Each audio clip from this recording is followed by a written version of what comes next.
시험과 지혜를 준비하면서 제가 찬송가 한 곡을 좀 먼저 부르려고 하는데, 이 찬송가에 있잖아요, 페니 크로스비라고 하는 사람이 있어요. 가장 많은 작사를 하신 분인데 이분이 장님이에요. 태어나서 6살 됐을 때에 눈에 병이 나가지고 약 처방을 받았는데 그 약 처방이 잘못돼가지고 눈을 잃은 거예요.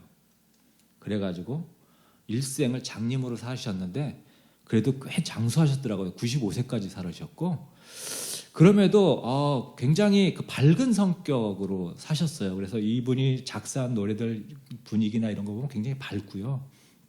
그렇게 또 많은 가사들을 쓰셨는데, 오늘 찬송가 231장, 이게 이제 성경이 몇 번 바뀌면서 어떤 찬송은 300장인가 이렇게 또 기록되기도 하는데, 찬송가 241장인데요.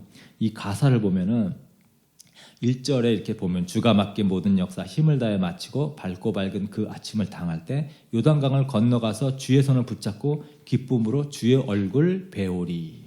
그러니까 이분이 눈이 안 보이다 보니까 가사마다 이렇게 막 보는 얘기가 많이 나오더라고요. 얼마나 보고 싶은 그런 장면이 많겠나 좀 상상이 되는 거 있죠. 그리고 후렴에도 나의 주를 내가 그의 곁에 서서 배우며, 나의 주를 손의 못자국을 보아 알겠네. 본다는 얘기가 계속해서 나와요. 그 2절에도 보면 구름 타고 올라가서 주님 앞에 절하고 온유하신 그 얼굴을 배울 때. 그리고 3절에도 보면은요, 저희들과 한 소리로 찬송 부르기 전에 먼저 사랑하는 주를 배우리.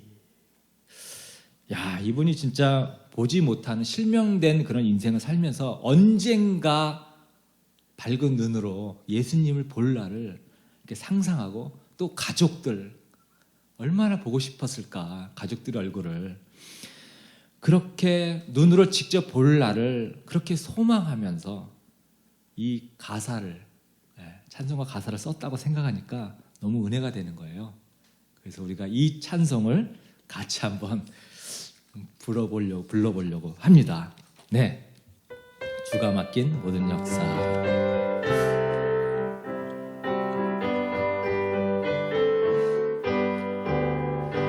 주가 맡긴 모든 역사 힘을 다해 마치고 밝고 밝은 그 아침을 맞을 때 요단강을 건너가서 주의 손을 붙잡고 기쁨으로 주의 얼굴 배우리. 나의 주를 내가 그의 곁에 서서 배우며, 나의 주를 손에 못자국을 보아 알겠네. 하늘나라 올라가서 주님 앞에 절하고 온유하신 그 얼굴을 배울 때 있을 곳을 예비하신 그 신사랑 고마워 나의 주께 기쁜 찬송 드리리. 나의 주를 내가 그의 곁에 서서 배우며, 나의 주를 손에 못자국을 보아 알겠네. 이 세상을 일찍 떠난 사랑하는 성도들 나를 맞을 준비하고 있겠네. 저희들과 한 소리로 찬송 부르기 전에 먼저 사랑하는 주를 배우리. 나의 주를 내가 그의 곁에 서서 배우며, 나의 주를 손에 못자국을 보아 알겠네. 네, 우리가 이 세상 사는 것은, 그렇죠, 우리가 우리에게 맡겨진 사명을 이렇게 감당하면서 이렇게 사는 삶이잖아요. 그리고 우리에게도 동일한 소망이 있죠. 지금 여러분 가운데 좀 어려움이 있고 좀 곤란이 있고 그렇지만 우리가 언젠가 주님 앞에 서서 주님의 위로를 받고 주님의 칭찬을 받을 날이 반드시 온다라는 거. 네, 이 날을 우리가 소망하면서 승리하시는 삶을 사시기를 주님의 이름으로 축원합니다. 우리 야고보서, 우리가 좀 전에 읽은 성경 본문이 야고보서인데요. 크리스찬으로서 어떻게 살면 좋은지 이런 주옥 같은 말씀이 그 안에 들어있어요. 권면의 말이 아주 많이 들어있는데 야고보서 이거 누가 썼죠? 네, 그렇죠. 야고보가 썼습니다. 야고보가 써서 야고보서죠. 네. 1장 1절을 보면은 하나님과 주 예수 그리스도의 종인 야고보가 세계에 흩어져 사는 12지파에게 문안을 드립니다. 네, 이게 이제 편지잖아요. 우리들은 편지 쓸 때 처음에 누구에게, 그렇죠? From, to 누구에게. 그래서 먼저 이제 수신자가 먼저 나오고 맨 마지막에 누가 썼는지를 이제 편지 맨 마지막에 이렇게 from 누구로부터 이렇게 쓰는데 예수님이 살았던 당시에는 이렇게 수신자와 발신자를 편지 맨 앞에 먼저 이렇게 썼어요. 그게 문화였던 거죠. 그래서 이렇게 보면은 하나님과 주 예수 그리스도의 종 야고보가 이렇게 발신자가 딱 나오고 바로 누구에게 12지파에게 문안을 드립니다. 이렇게 수신자가 이렇게 바로 나옵니다. 이 야고보라고 하는 사람, 야고보라고 하는 이름은요, 굉장히 당시 흔한 이름이었어요. 흔한 이름. 그래서 예수님의 12명의 제자들 가운데서도 야고보가 몇 명? 네, 야고보가 2명이나 있어요. 세베대의 아들 야고보와 또 알페오의 아들 야고보. 그러니까 아주 흔하고 흔한 이름이에요. 근데 지금 이 야고보서의 야고보는 누구? 네, 예수님의 동생 야고보예요. 네, 예수님의 동생 야고보. 예수님 성령으로 잉태됐잖아요, 마리아에 의해서. 예수님이 낳기 전까지는 이 요셉과 마리아가 같이 동침을 하지 않았어요. 요셉이 피했거든요. 그리고 예수님이 나고 나서 이제 정상적인 부부 생활을 했어요. 그래서 그 뒤로 이제 자녀들을 낳기 시작했는데 이 야고보는 바로 예수님 다음으로 가는 정말 육신에서 나온 첫 번째 아들이었던 거예요. 예수님이 살아계셨을 때는 이 야고보가 형이 하나님의 아들이라는 것을 절대 안 믿었어요. 나 같아도 그랬을 것 같아요. 같이 어렸을 때부터 같이 뛰어놀고 밥 먹고 같이 자고 장난치고 그랬던 형인데 무슨 형이 하나님의 아들이야? 말도 안 되죠. 그렇죠? 절대. 야고보도 그랬어요. 아니 무슨 나랑 내가 다 아는데 목사 아니면 목수의 아들, 우리 아버지의 아들이고, 그렇죠? 같이 어렸을 때 같이 자랐던 형인데 무슨 저런 형이 예수님 하나님의 아들이라고? 그러니까 야고보는 형을 철저하게 무시했고요. 성경에는 미친 사람이다 이런 기록도 나와요. 예수님 보고 미친 사람이다. 근데 야고보가 어떻게 갑자기 이렇게 변했느냐? 부활하신 예수님을 만나고서 완전히 변한 거예요. 부활은 그래서 중요해요. 이 사람이 예수라고 하는 사람이 나의 형뿐만이 아니라 하나님의 아들구나라는 것을 부활한 예수님을 보고서 완전히 깨져버린 거예요. 뒤집어진 거예요. 알게 된 거예요. 그 다음에 야고보가 어떻게 됐나? 완전히 크리스찬이 돼가지고 무려 예루살렘 교회 목사까지 된 거죠. 베드로와 함께 최고의 리더십으로 그렇게 진정한 크리스찬으로서 예수님의 복음을 전하는 사람이 됐어요. 야고보는 처참하게 순교의 길을 걸었죠. 네. 이 야고보서, 우리가 읽은 이제 이 야고보서는 굉장히 직선적인 그런 말을 많이 해요. 제가 야고보서를 좋아하는 게 이렇게 돌려서 어렵게 말하는 게 없어요. 그냥 바로 직진으로 아주 명쾌하게 명령형으로 이렇게 탁탁 말하거든요. 굉장히 아주 심플하고 좋습니다. 그러니까 지금 12지파에게 문안 드립니다. 이렇게 이제 편지에 나오잖아요. 그래서 성경 읽다가 12지파라는 얘기가 많이 나오거든요. 성경 속에 12지파 그러면 그냥 이스라엘 전체라고 보시면 돼요. 지금으로 따지면 예수님을 믿는 우리 크리스찬 모두라고 생각하시면 되는 거예요. 12지파는. 그러니까 지금 여기 앉아 계신 우리 엔터교회 성도, 또 온라인으로 이 영상을 보시는 모든 크리스찬 분들 바로 12지파에게 문안 드립니다. 여러분 각자에게 지금 야고보가 지금 이 편지를 쓴 거라고 생각하시면 딱 맞아요. 근데 오늘 읽은 우리 본문 중에 야고보가 두 가지를 얘기하거든요. 두 가지 지금 말하고 있는 거예요. 뭐냐면 시험과 지혜를 얘기하고 있어요. 시험, 지혜 이 두 가지를 그래서 얘기를 하려고 하는데 먼저 2절에 보면은 우리 같이 한번 읽어볼게요. 시작. 나의 형제 자매 여러분 여러 가지 시험에 빠질 때에 그것을 더할 나위 없는 기쁨으로 생각하십시오. 네. 시험에 빠질 때 더할 나위 없는 기쁨으로 생각하래요. 야고보가. 그러면 저 시험이라는 게 뭐냐? 이걸 우리가 좀 알아야 되겠죠. 저 시험이 뭐냐? 시험은요, 우리가 살면서 겪는 모든 스트레스를 시험이라고 생각하면 됩니다. 모든 스트레스. 야, 예를 들어서 내가 지금 경제적으로 어려움을 겪고 있잖아요. 그럼 그 경제적인 어려움 때문에 내가 스트레스를 받죠. 경제적인 시험을 받고 있는 겁니다. 또는 남자친구, 여자친구, 또는 내 남편, 또 내 아내가 내가 교회 가는 것을 싫어하고 못 가게 자꾸 방해해. 내가 교회에서 무슨 성경 공부를 한다거나 무슨 봉사일을 한다고 하면 자꾸 그거 가지고 곤란하게 어려움을 주면 스트레스 받잖아요. 신앙적인 시험입니다. 자녀가 10대 자녀가 있는데 아버지 엄마 말을 잘 안 들어요. 네. 그것도 참을 수 있는 나쁜 친구들을 사귀면서 가만히 보니까 얘가 담배도 피는 것 같아. 술도 마시는 것 같아. 그럼 부모 입장에서는 정말 상실감이 엄청 크죠. 자녀로 인해서 이런 스트레스를 받게 되면 가정적인 시험을 받는 겁니다, 이게.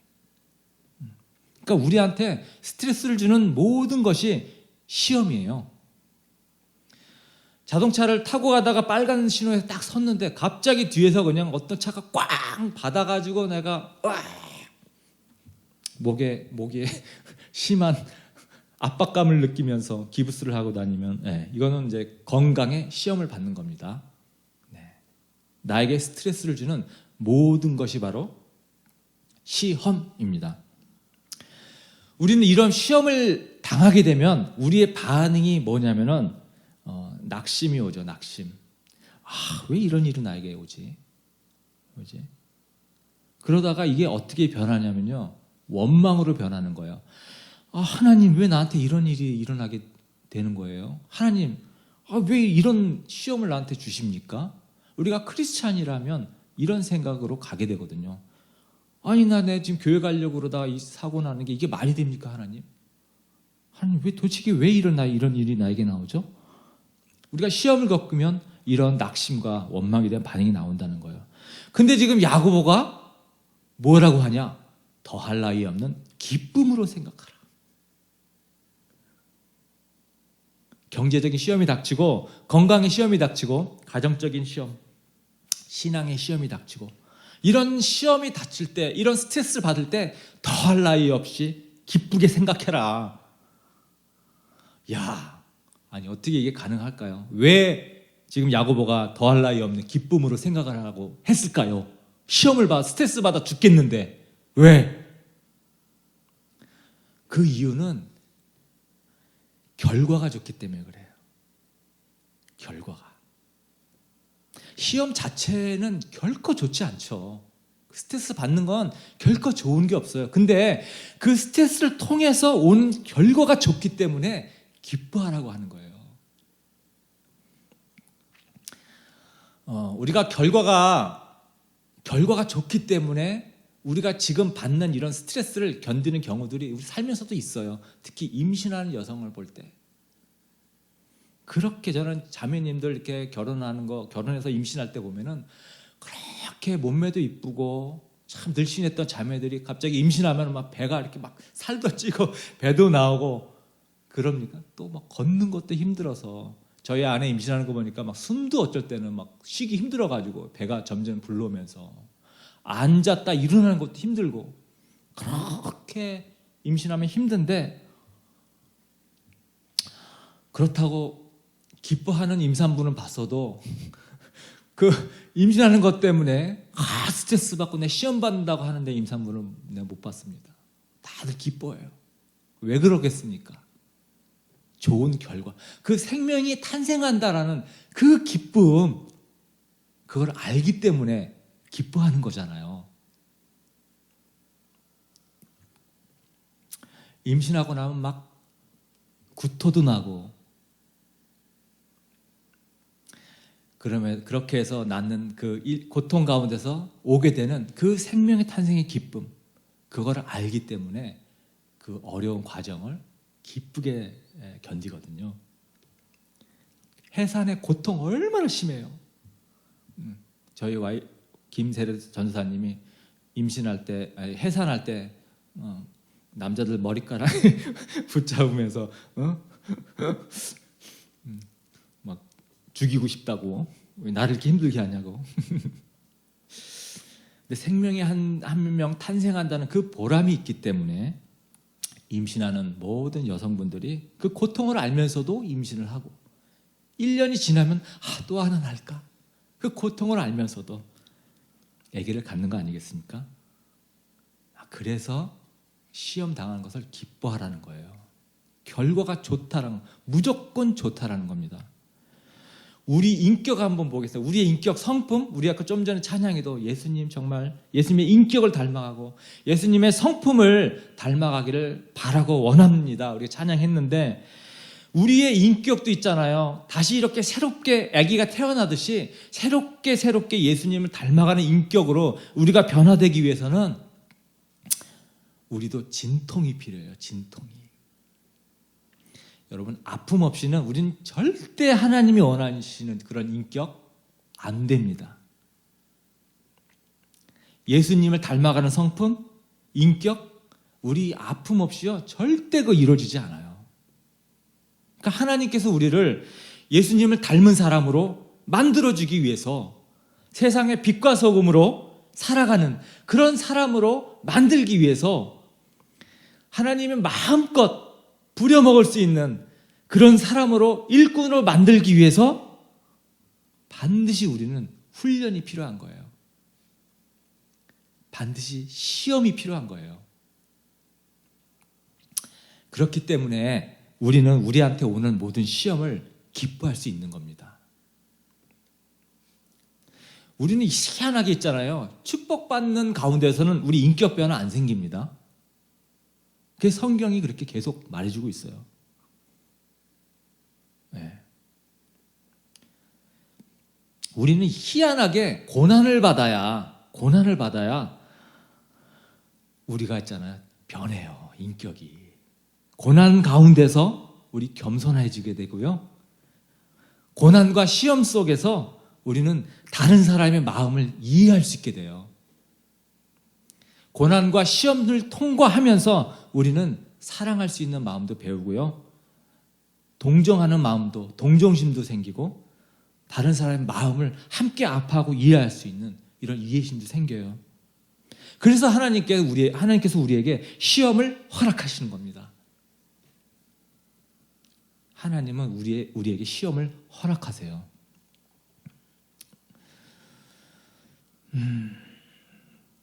근데 있잖아요. 하나님은 우리에게 시험을 허락하시지만 하나님은 우리에게 시험을 주시지는 않아요.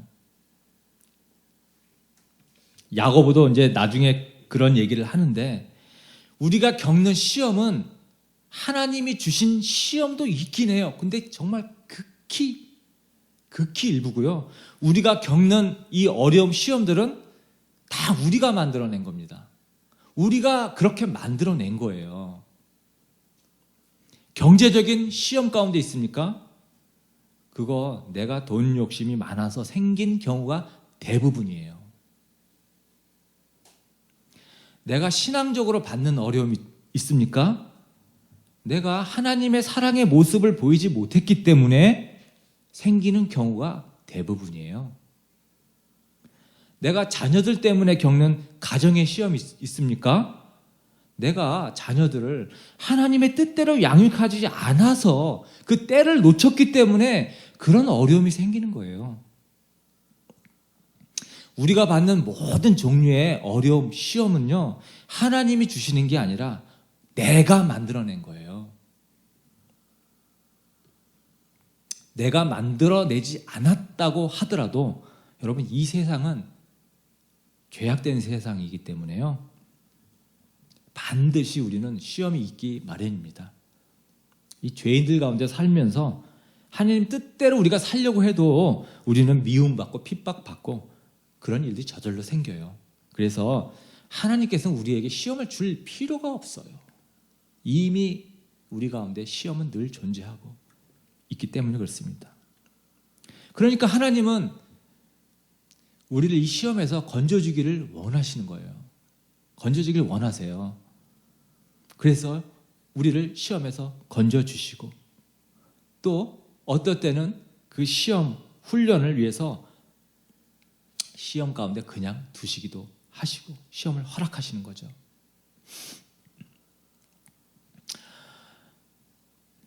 어떤 때는 우리가 어떤 문제를 놓고 기도할 때 기도 응답이 안 돼서 문제 해결이 막 안 되죠.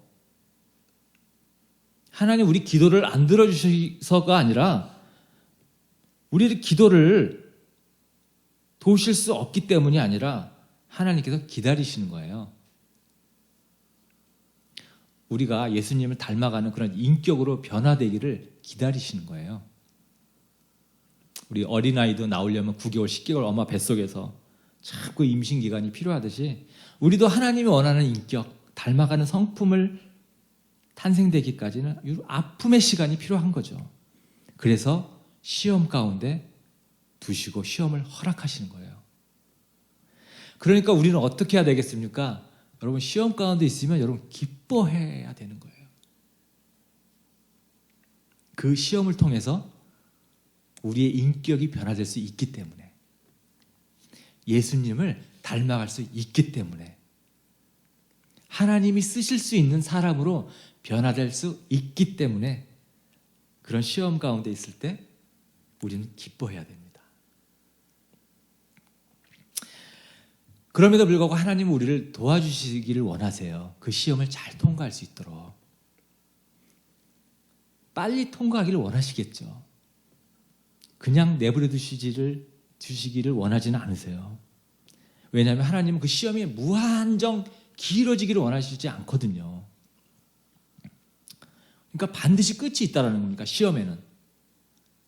우리 나도 군대를 안 가봤지만 군대 간 사람들이 공통적으로 하는 얘기가 있어요. 말년에 뭐 한 달 그렇게 안 간다고, 하루가 1년 같다고, 어떻게 그렇게 시간이 안 가는지 그런 얘기 제가 많이 들었는데, 그래도 또 나중에 제대하고 나면 그 시간 군대가 금방 또 시간 갔다고 또 다들 그러거든요.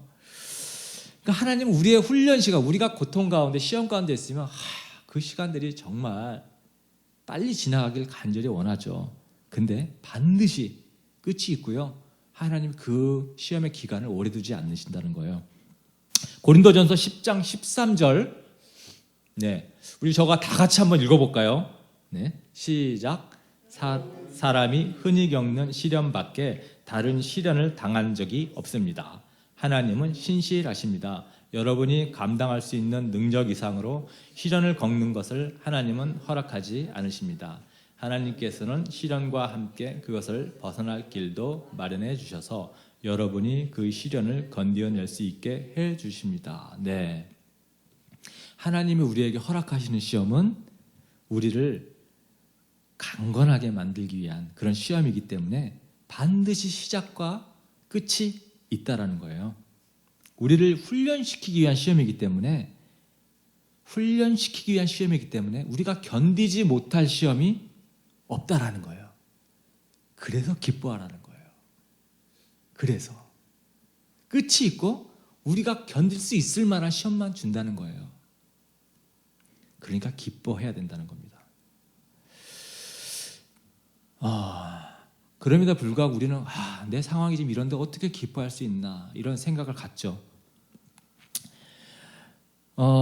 이 말은 우리가 감정적으로 이 말을 해석하기 때문에 그렇거든요. 기뻐하라는 것이 감정을 얘기하는 게 아니거든요.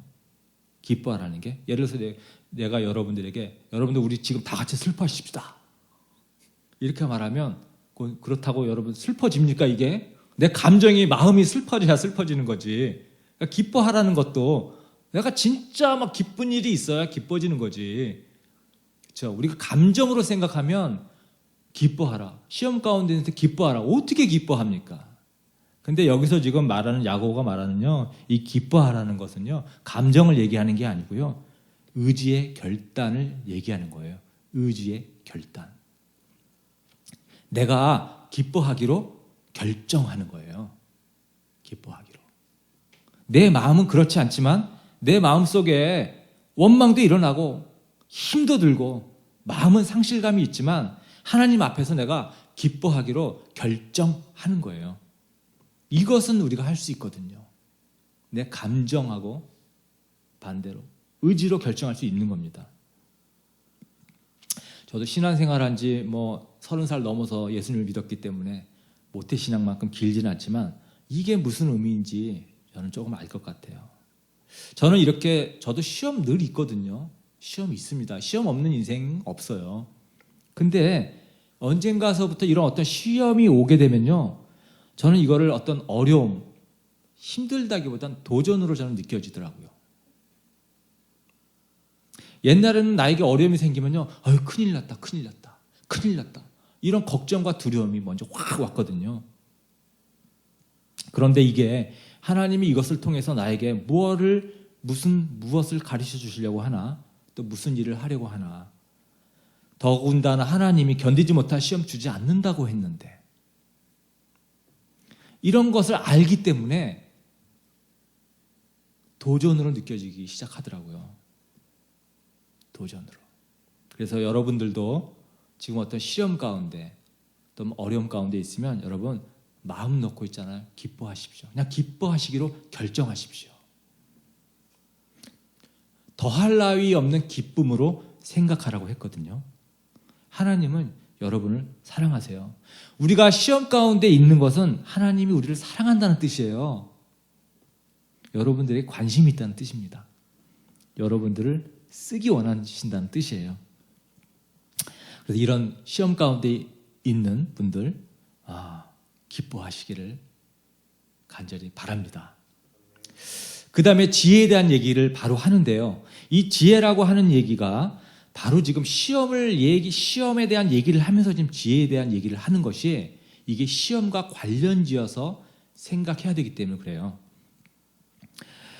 그러니까 내가 이렇게 가난하고 지금 어려운 것은 하나님이 나를 사랑하셔서 훈련시키는 거구나. 이렇게 생각하면서 할렐루야. 막 기뻐할 수 있죠. 내가 의지로 기뻐해야지. 근데 당장에 나에게 먹여 살려야 할 가족이 있다 그러면 참 쉽지는 않죠. 이때는 어떻게 해야 됩니까? 맨날 할렐루야 할렐루야 기뻐하라고 했으니까 기뻐해야지 이러고만 있을 수는 없거든요. 해야 할 일이 있는 거죠. 그래서 하나님께서 우리에게 지혜를 주시는 거예요. 2절에서 4절을 제가 한번 읽어보겠습니다. 나의 형제자매 여러분, 여러 가지 시험에 빠질 때 그것을 더할 나위 없는 기쁨으로 생각하십시오. 여러분은 믿음의 시련이 인내를 낳는다는 것을 알고 있습니다.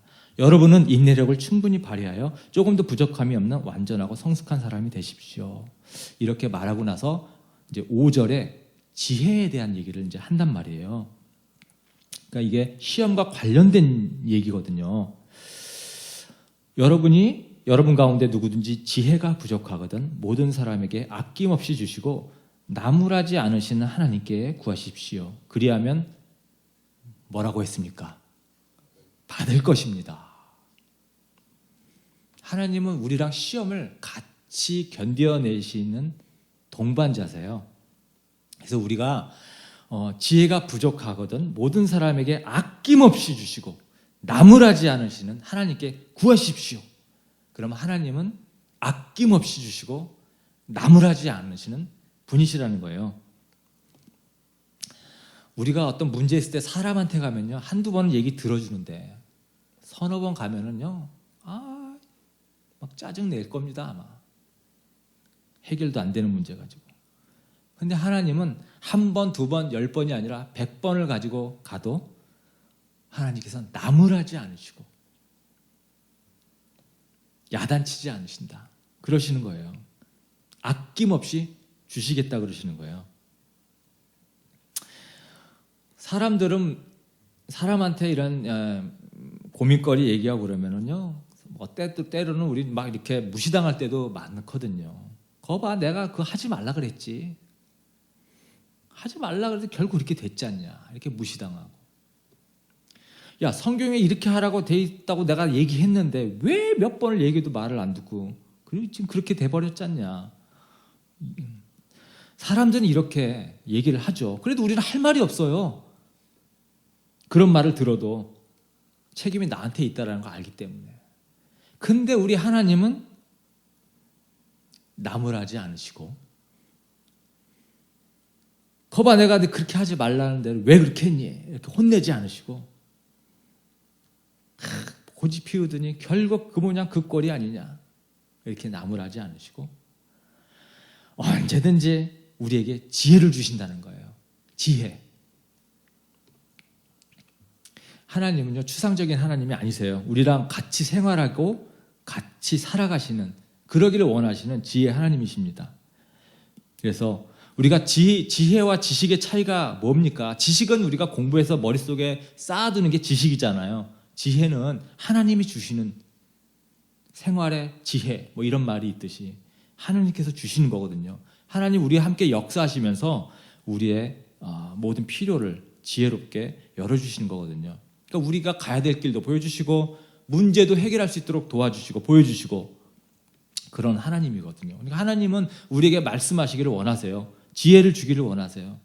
그래서 하나님께 우리가 시험에 들 때 있잖아요. 하나님은 우리를 시험 가운데 두시면서 시험을 통과하면서 우리가 참 성장하고 발전하기 원하지만 한편으로는 우리가 그 시험을 빨리 통과하도록 지혜를 주시기를 원하세요. 그래서 우리가 지혜를 주실 때 하나님께서 시험을 통과하도록 지혜를 주시는데, 우리가 그런 지혜를 갖지 못하는 이유가 6절에서 8절에 나와요.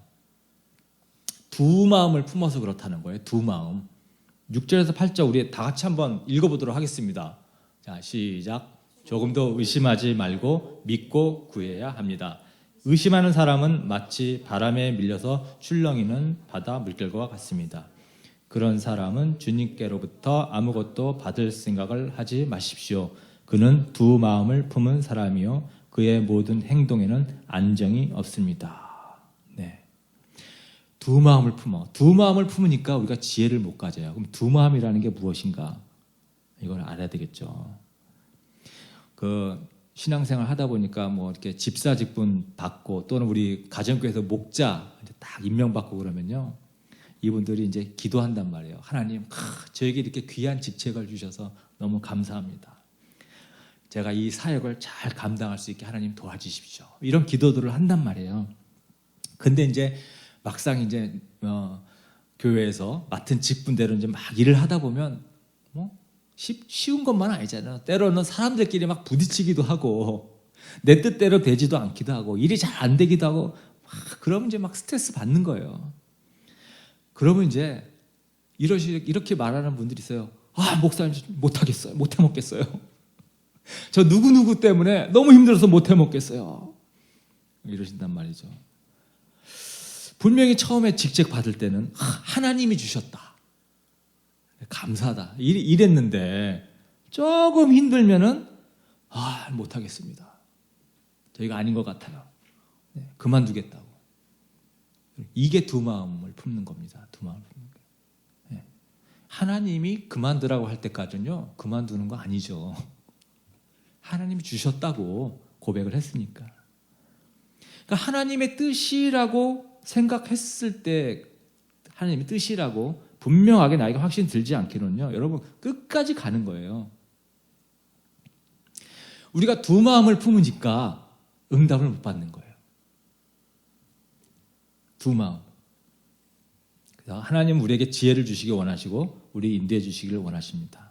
그래서 하나님의 뜻인가 아닌가를 분별하는 데는 굉장히 신중해야 되는데요. 아, 이게 하나님의 뜻이다 라고 내가 믿고 결정했으면요, 끝까지 그냥 순종해서 가는 거예요. 이게 한 마음을 품는 거거든요. 그러면 하나님의 음성이 들립니다. 하나님 주시는 지혜의 음성이 들려요. 그러면 시험을 너끈히 이길 수 있는 거예요. 시험을 이기도록 주시는 지혜, 우리가 지혜를 들을 수 있는 방법 3가지를 간단히 말씀해 드리겠습니다. 첫 번째는 성경을 통해서 하나님이 지혜의 말씀을 주세요. 우리가 두 마음 품지 않으면 성경을 읽을 때 눈에 확확 들어올 겁니다. 여러분, 하나님의 생각, 하나님의 뜻이 무엇일까? 하나님의 지혜가 무엇일까? 이거 복잡하게 생각할 거 하나도 없어요. 하나님의 뜻은 성경의 95% 이상 다 들어있습니다. 읽기만 해도 돼요. 그 안에 답이 다 있어요. 그러니까 하나님의 음성을 못 듣는 게 아니라 우리가 알면서도 안 하는 게 문제예요. 알면서도 안 해요. 실제로 우리가 성경이 이렇게 해야 된다는 거 우리 다 알아요. 근데 그렇게 안 해요. 그게 문제예요. 그게. 하나님이 주시는 지혜와 축복을 경험하지 못하는 이유는 하나님의 뜻을 몰라서가 아니라 알면서도 순종하지 않아서 그렇습니다. 하지 말라는 거 안 하면 되는데 계속 해요. 그래서 성경에 있는 그 말씀대로 우리가 그냥 순종하면 끝납니다. 그러면 그 모든 지혜가 성경에 들어있거든요. 그대로만 하면 돼요. 하라는 거 하고 하지 말라는 거 안 하고. 그러면 있잖아요. 가정의 문제 해결되고요. 경제적인 문제 해결되고요. 직장 문제 해결되고. 우리의 하나님의 지혜는 성경에 여러분 다 있습니다. 성경대로만 하시면 됩니다. 두 번째로 하나님의 지혜는 다른 사람의 입술을 통해서 들려주세요. 다른 사람의 말을 통해서. 이렇게 설교 말씀을 통해서도 주어지고요. 주변에 나의 배우자 또는 나의 친구, 선후배, 친구, 동료의 말씀들을, 동료의 입술을 통해서도 하나님의 음성을 들려주십니다. 근데 문제는 뭐냐면 우리가 하나님께 지혜를 달라고 구했잖아요. 그러면 우리가 그 다음에는 사모해야 되거든요. 어떻게 하나님 나에게, 내가 이렇게 기도했는데 하나님은 어떻게 나에게 들려주실까?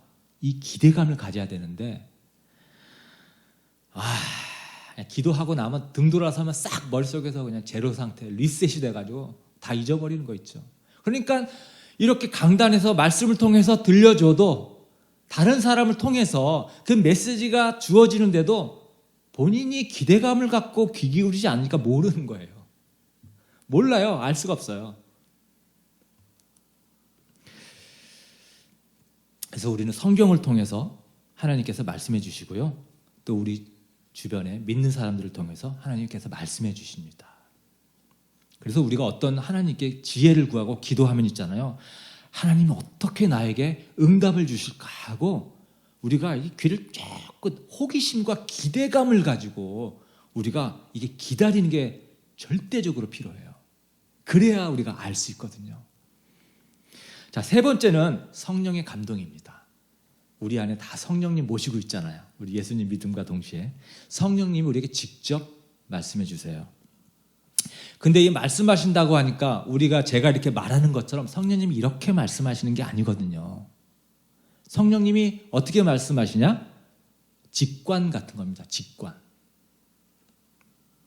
이게 설명할 수가 없어요.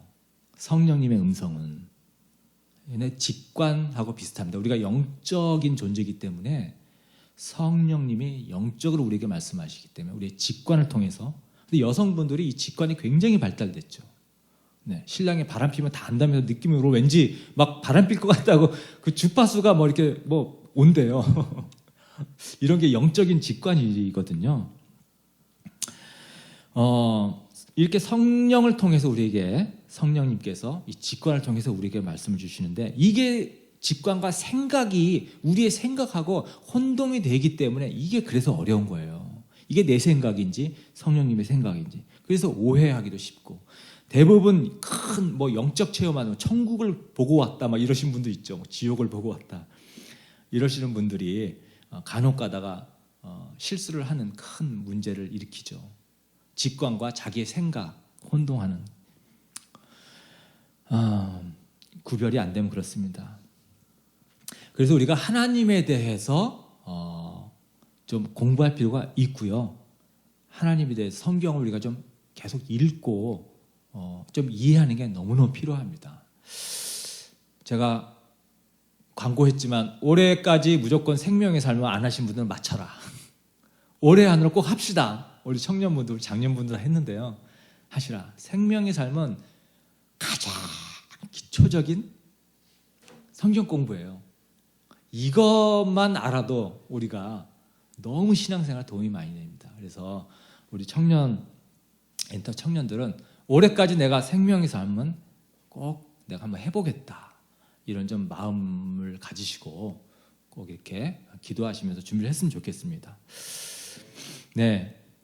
자, 하나님께서 우리에게 있잖아요. 직접 말씀해 주세요. 우리를 사랑하십니다. 또 우리랑 같이 생활하시기를 간절히 원하세요. 그래서 우리가 그리스도의 사람, 또 거룩한 사람, 세상의 소금과 빛의 역할을 할 수 있는 사람, 또 하나님이 마음껏 이렇게 함께 동역할 수 있는 사람, 그런 사람으로 우리가 변하기를 원하시기 때문에 시험을 허락하시는 거예요. 그래서 우리가 시험 당할 때에 이런 하나님의 전체적인 경륜을 우리가 이해하면서 10달 후에 태어날 아기를 기뻐하면서 그 고통을 참아내듯이 여러분 우리도 시험 가운데 있을 때 있잖아요. 기뻐하기로 내가 결정하는 겁니다. 기뻐서 그렇게 하라는 게 아니고요. 시험을 통과하고 난 뒤에 오게 될 나의 변화, 성장을 내가 상상하고 기대하면서 기뻐하기로 결정하면서 우리 앞에 지금 많이 닥쳐진 모든 문제들을 잘 해결해 나갈 수 있도록 하나님께 지혜를 구하면서 이겨나가는 엔터교회 성도님 되시기를 예수님의 이름으로 축원합니다. 아멘. 네, 우리 결심 기도의 찬양 세상의 시험이 함께 힘차게 불러보도록 하겠습니다.